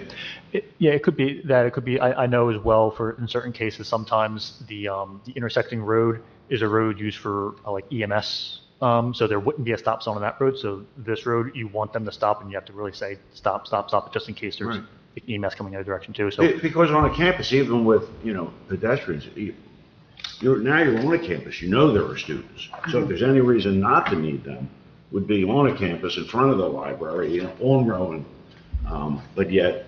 If anything, they double down on them, and they're all over the place. Yeah, I think those are for pedestrian crossings, for sure. No doubt. And I think the Garwin is, because it's on a hill, and it makes sense taking a right, and even a left, but if they're coming out of it taking a right, you have that little hesitation, people have a little hesitation, they don't take off quite as fast, and they gotta do it again, and now the car's too close, they try to take off. I think that hill makes it very difficult. I think they know that it stops there. It's just that hill. I think young drivers or people who aren't quite aware of their car and how quick they have to step on the gas, just as a hesitation, another second, that cars are going. So then that goes back to eliminating one of the turning movements, whether it's through a pork chop or one way, takes that out of the equation. Yeah, I'm in favor of either one of those, whether it's torque or one way. All right. Sounds like we'll start with updating the letter and requesting DOT, and maybe we can get them into a meeting, and then we can get them to meet. But and then we could present both of those as options and maybe get their feedback on it before we go into a full study to do one or the other. Would that be acceptable with the committee? Sounds great. Okay. All right, and then we'll hold off on the blinking lights for right now. So, okay. All right, thank you. All right, anything else under old business? Under new business, okay, the marquee. Jim? Yes, I placed next to your packet there, your table, proposal comparison of monument signs. We looked at maybe replacing just the inside, the display end. We kind of talked last meeting. Said we'd like to replace all of the monuments as well. So what we did, I just have a couple of bullet points there. Our current sign, so you know, is 29 inches high, 87 inches long, and 19 millimeter monochrome. So we're going from a 19 millimeter just red sign to full color sign that would go down to 8 millimeters. And they said it's 8 millimeters, it's like TV quality. So we got in 4 proposals, sent it out. It's under the bid threshold of around $56,000 is our bid threshold. The bids came in, a couple of them at least, under that threshold. And the 2 here I put in front of you are from Casey Sign, aerial signs. Both are really just over the Commodore Barry Bridge, local. Both present 2 different displays. The display that we have, that we've had for 18 years, is a watch fire, which is very well known, used by a lot of schools and commercial developments. Watch fire has done us very well over 18 years. My understanding, Jessica would know best, but haven't had any issues with them right now. Now, at the end, we're just starting to have a hard time finding parts. However, watch fire seems to have done very, very well by us. So I kind of lean towards that. You have aerial signs. You have KC sign. You have the monument cost. You have the display size, so about 3 by 8. It's 6 millimeters, so a little bit even better, which is not much, but it's a little bit better. Not really I'm talking with all of them, not really needed to have 6 millimeter. You have an LED manufacturer, which is Cirrus, and here the warranty information, everything is pretty much the same. However, there's some extra costs with this one. You have aerial sign, and you have the 42 and the 50, and the real difference there is the display size. So monument size is going to be similar, but the display size is what's different. 8 millimeter resolution is going to be the same. So you basically have from the first aerial sign, 42,000, it's a 3.5 by a 7.5. So we're going from a 7.5, which we have now, and 2 feet high, to 3.5 feet high and 7.5, same length. And again, it's watch fire, 8 millimeter, same parts, labor warranty, all of that. The second one at 50,000 is a 4 by 8, true 4 by 8, a little larger than 4 by 8 sign. Again, 8 millimeter and everything is the same. You have drawings that they sent to us in the back that came from aerial.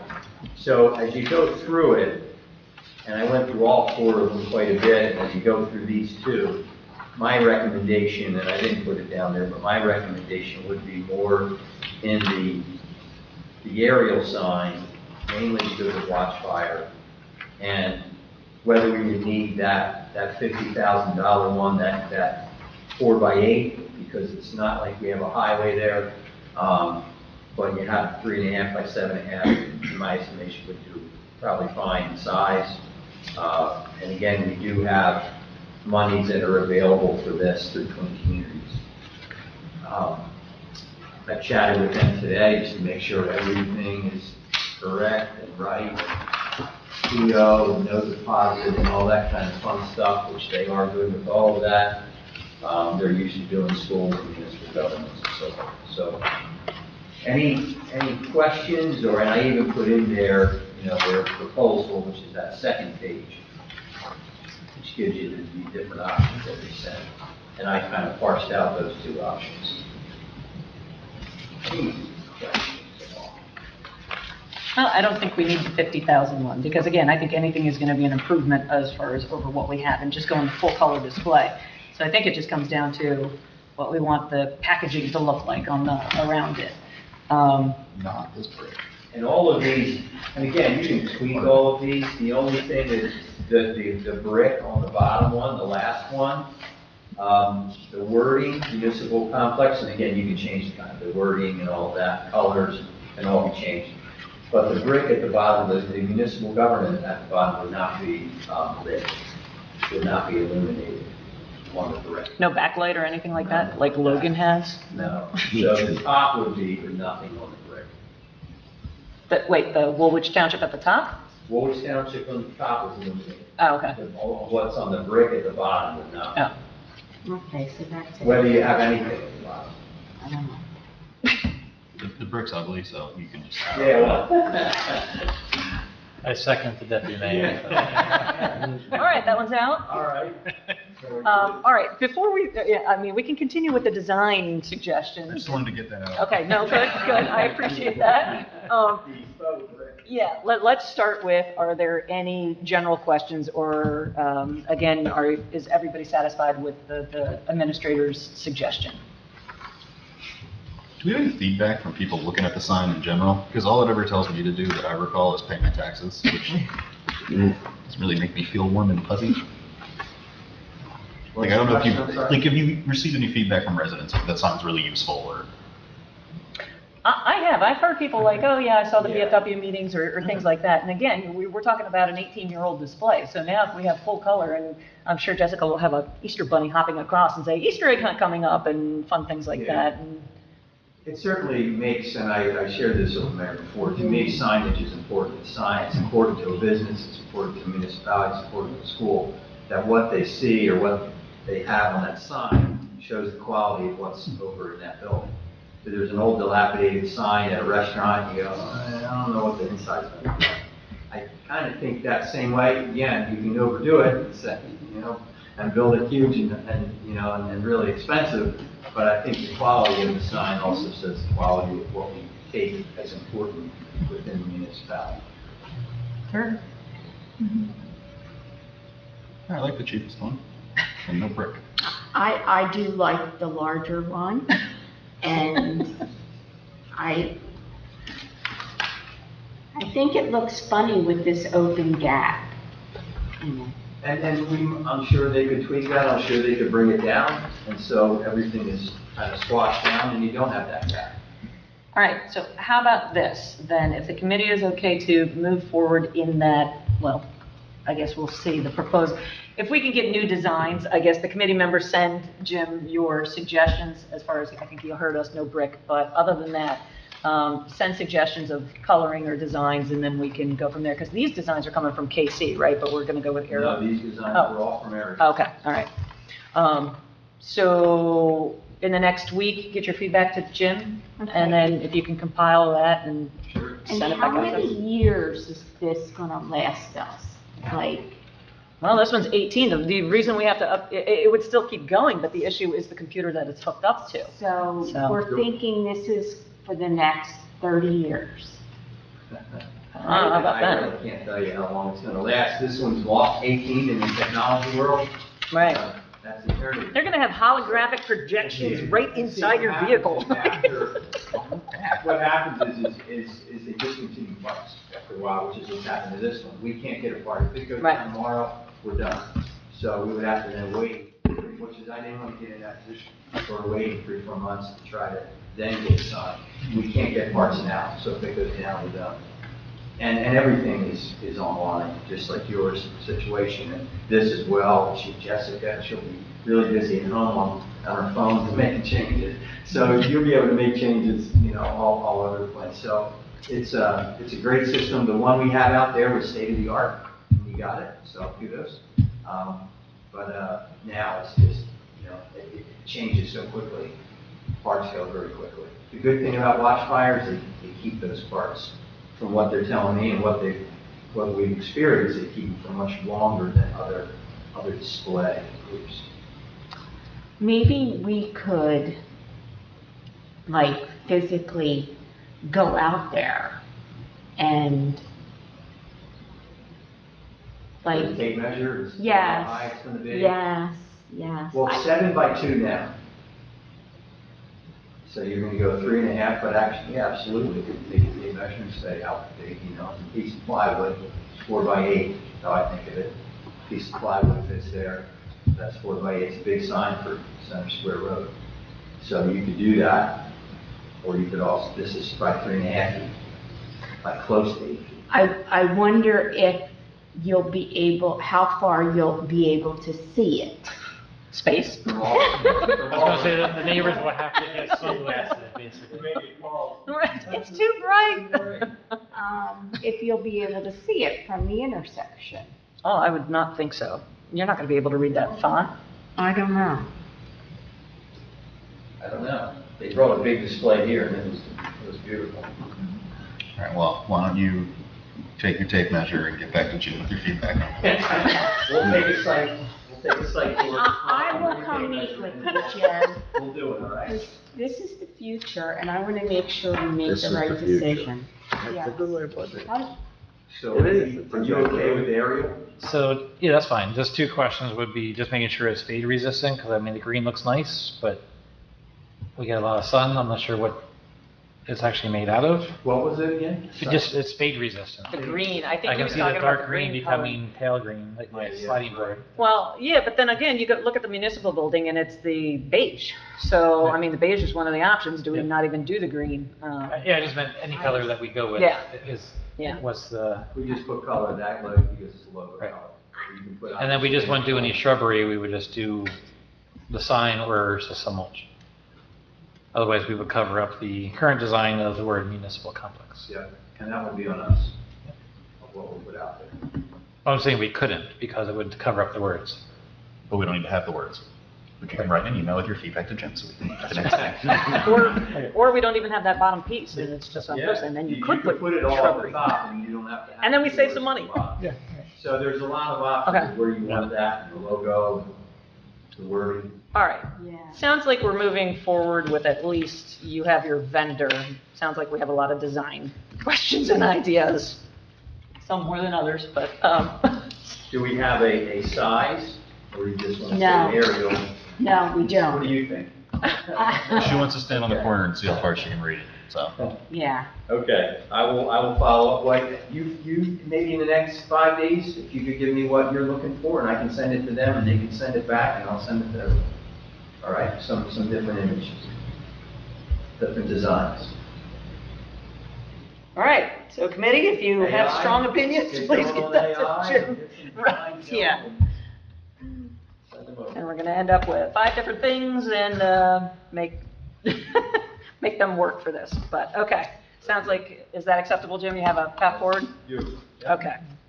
All right, so that's marquee. Now, let's do the same thing for benches. So committee, you have in front of you benches. Again, in our existing park, we have coated metal benches, and they're basically disintegrating, they're rusting.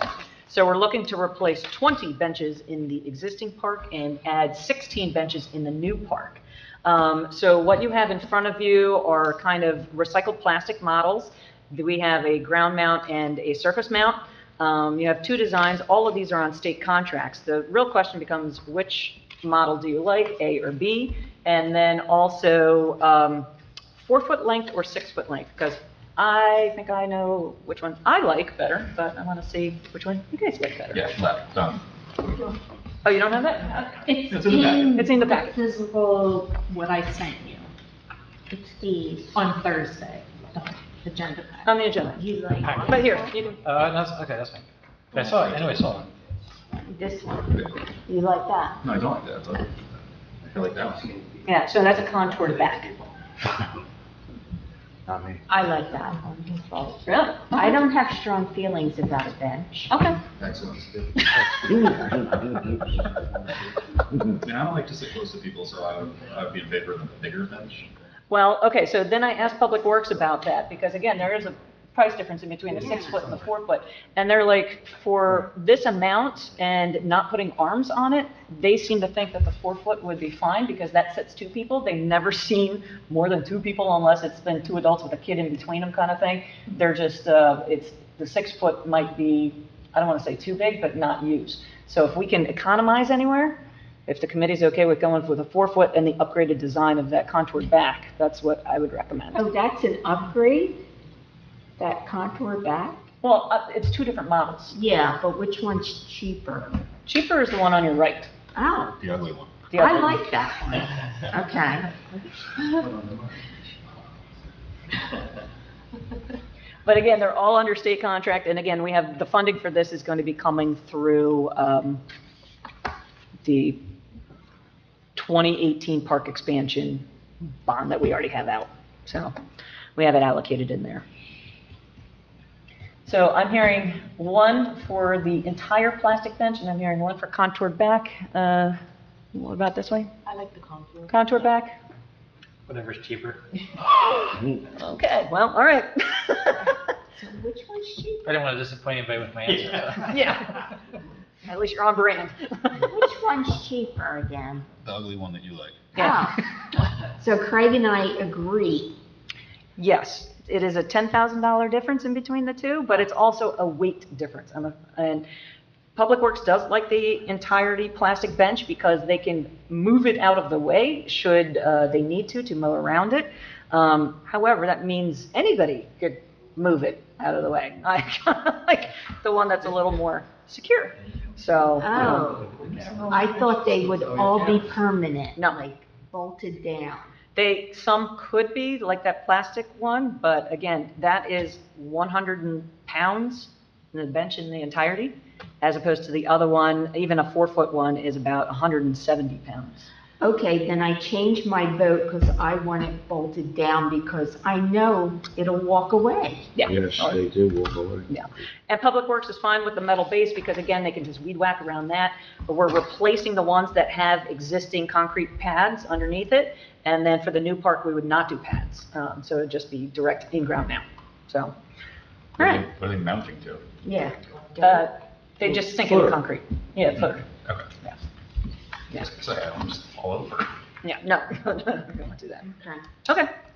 All right, thank you. So that's benches. All right, town hall meeting. I kind of make it an executive decision based upon a couple of requests that we received. So one, you might be aware the county is updating their master plan. They're starting to do a survey for that, and they are getting public input. So I thought having our town hall and inviting the county to participate in that would be a good idea so that they can hear directly from our residents.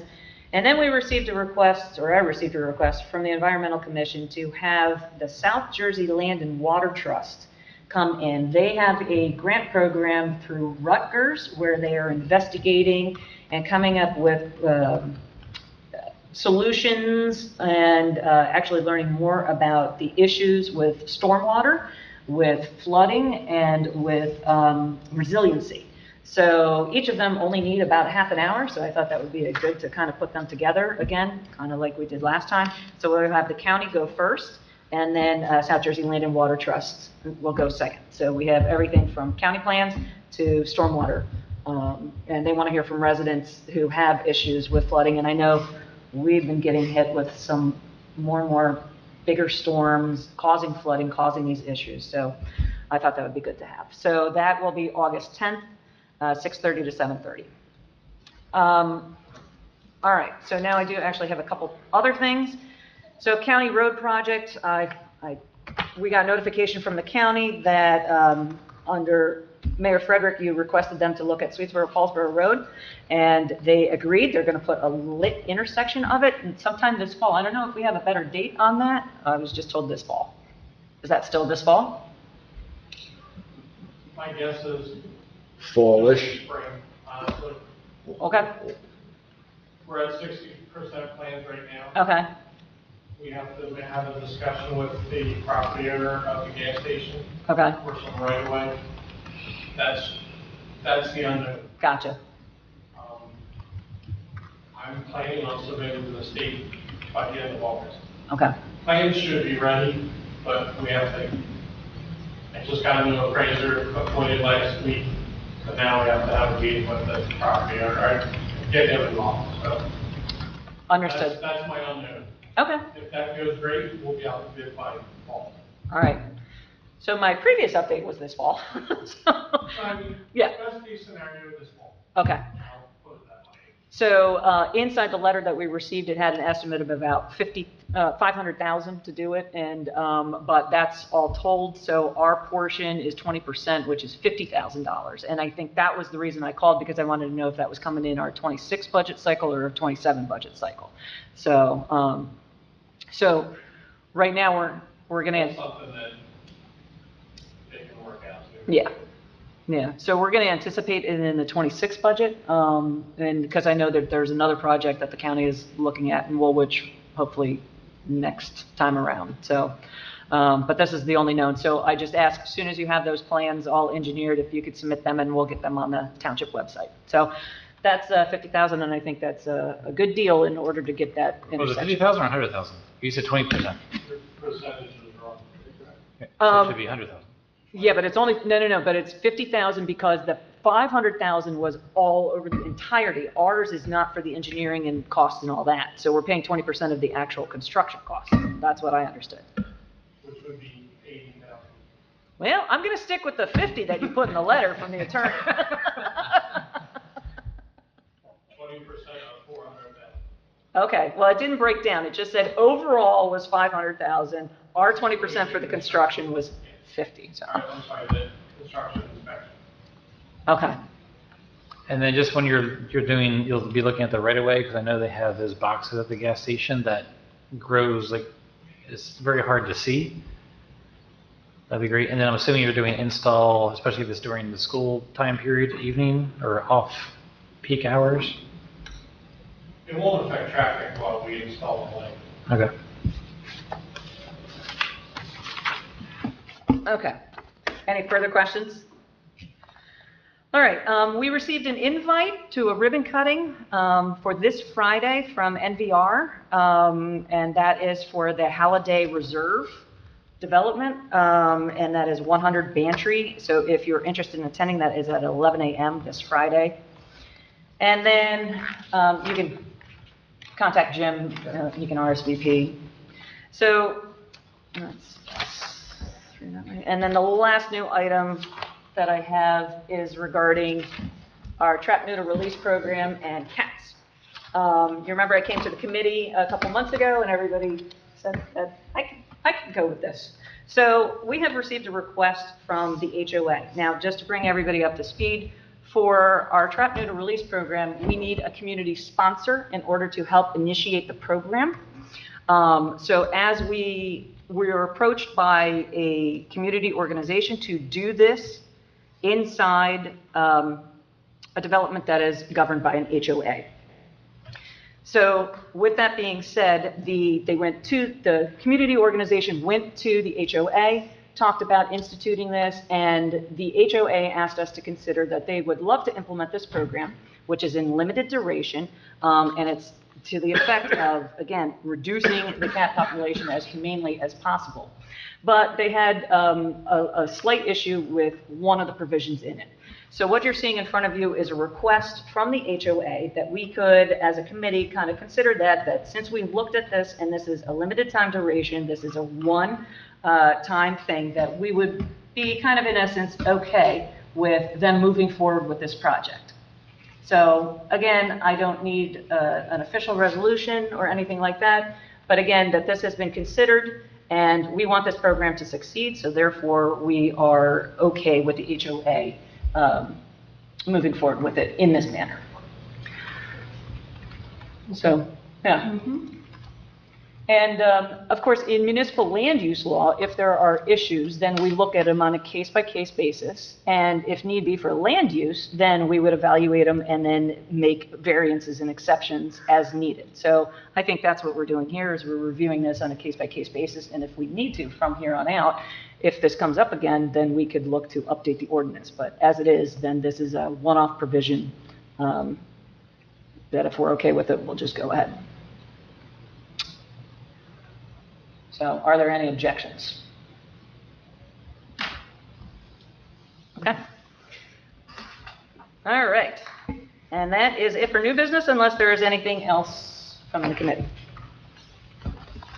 We've reached the second public portion. The public is reminded to please stand and state their name and address for the record prior to addressing the committee. Can I have a motion to open the floor to the public? Motion. Second. Motion and second. All in favor? Aye. The floor is now open for public comment.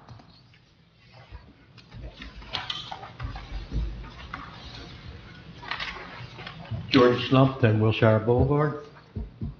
Recycling, bags. If we eliminated all the bags and we were good to go to recycle, what would the savings be?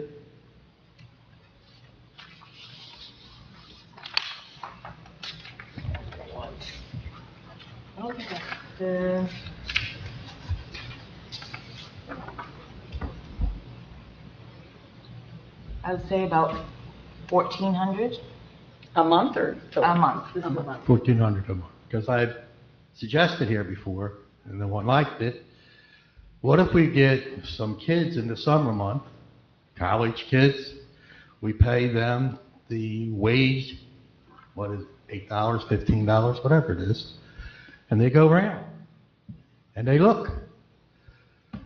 And if we're going to say $1,400, and those people get a warning and then a fine, I think we'll fix the problem. But if we're not willing to put people to this, we're going to be sitting here after the new sign fails 20 years from now. What are we going to do with recycle? I won't be here. Just a question, you asked for ideas. Garwood Road. Talk to some people that live on Garwood Road. Garwood Road, you talk about making it one way. I said talk, I didn't say did. If you make it one way, I mean, you guys are all intelligent people. If you live in the second house off of Kings Highway, where are you going to go? Live on the first house. You're not telling me you're going to come out and go back out the wrong way? Because if you believe that, I got land for you in Florida. So my idea is, what if, he calls it a pork chop, we have an inlet pork chop coming from the west on 322 to go in Garwin. We got an outlet pork chop that goes out of Garwin out on 322. This way, nobody, and you put, my words, engineers do something else, you put a wall that nobody can come from Garwin across 322 to get in there. And it stays two ways for the residents. Because if you make that a one way for the residents are going to have a nightmare. And if you do traffic, somebody's moving, and they're bringing a moving truck. Are you going to build a road that allows a moving truck to turn? I don't know what you're going to do. Just an idea. You ask for ideas. What you just approved, I don't know how you approved it. And you didn't even tell the audience what you approved. And the cats. What did you approve? We didn't approve anything. We said we were going to be okay with not housing the cats for the limited I never heard the duration. word housing. Okay. Never heard that. Now, we all watch TV to some degree.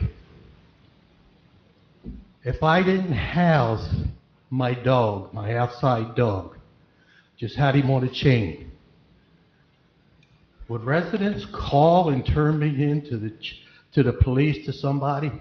He's got a dog out there without a dog house.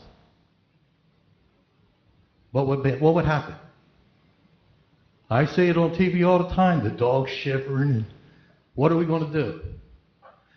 Now, it looks like, I don't know if you approved it, you're going to do that with cats. Now, when you do that with a cat, you're forcing that cat to go on people's porches and decks for cover. Is that your intentions? The intention all along has been to reduce the homeless cat population. That's the goal. Okay. And they're already there. So the goal is to have these cats stop reproducing. Right. Which has already happened. Go ahead. That's really the extent of it. Okay. The So for the 20 trap neuter release program is a limited duration where, again, for a certain amount of time, they put out extra food, they put out these traps. But then one of the provisions that we have in our ordinance is to have housing for them. The HOA took exception to having the housing because housing is already not provided. So why would you add it in? That's not true, but go ahead. So we're not adding any housing. If residents have existing housing, we're not taking that away. We're not doing anything with that. This is so that we can give this every bit of a chance in order to be effective as possible. So we're trying to work to make this so that they are not going on your front porch. They're not going on your lawn. Mayor, is the idea to give this ordinance oxygen to see how it works? Yes, absolutely. This ordinance is already in effect, isn't that? No, because you need a community cat organizer to do it. You need an organization to do it. So 2 years ago, when you passed this, and we were told in the meeting here, there were people ready to put Yes. this in place. It never went in place. In other sections of the Okay, municipality. so it is in place. Yes, it has been in place, Okay. yes. And you keep saying it's limited time. Can you give me a definition of limited? We're all on this earth for a limited time. Thank you. Very good answer. Okay. So the cats could be there for 50 years.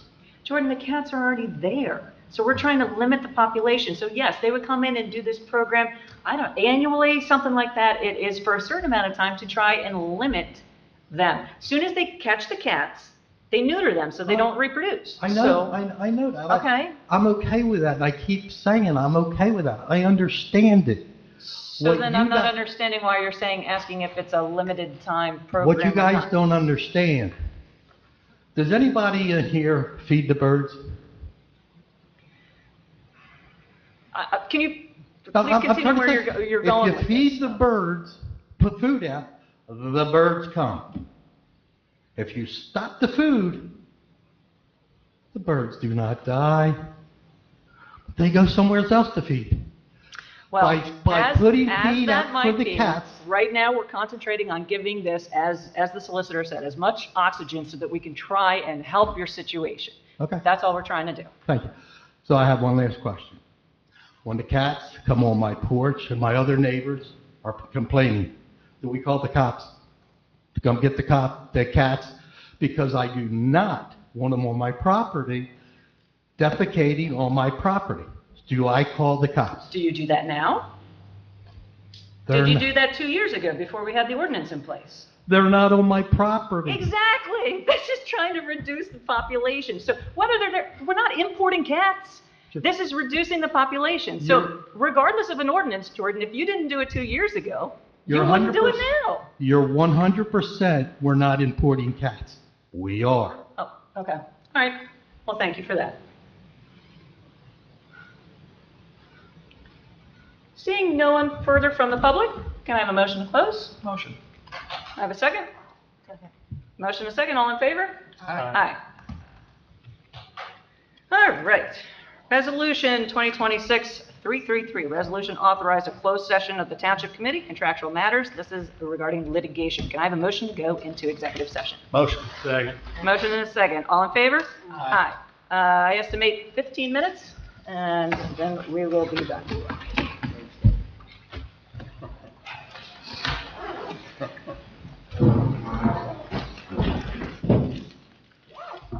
Motion. Second. All right, motion and a second. All in favor? Aye. And can I have a motion to approve the minutes dated June 15th? Motion. I have a second? Second. All in favor? Aye. And can I have a motion to approve the bills and purchase orders as submitted? Motion. Do I have a second? Second. Roll call, please. Committeeman Frederick, Yes, abstain all Horton and Verizon bills. Committeewoman Minhas, Yes. Committeewoman Williams, Yes. Deputy Mayor Nocentino, Yes, Mayor abstain Horton Mathias. bills. Yes. And can I have a motion to adjourn? Motion. Second. All in favor? Aye. Aye. We are adjourned.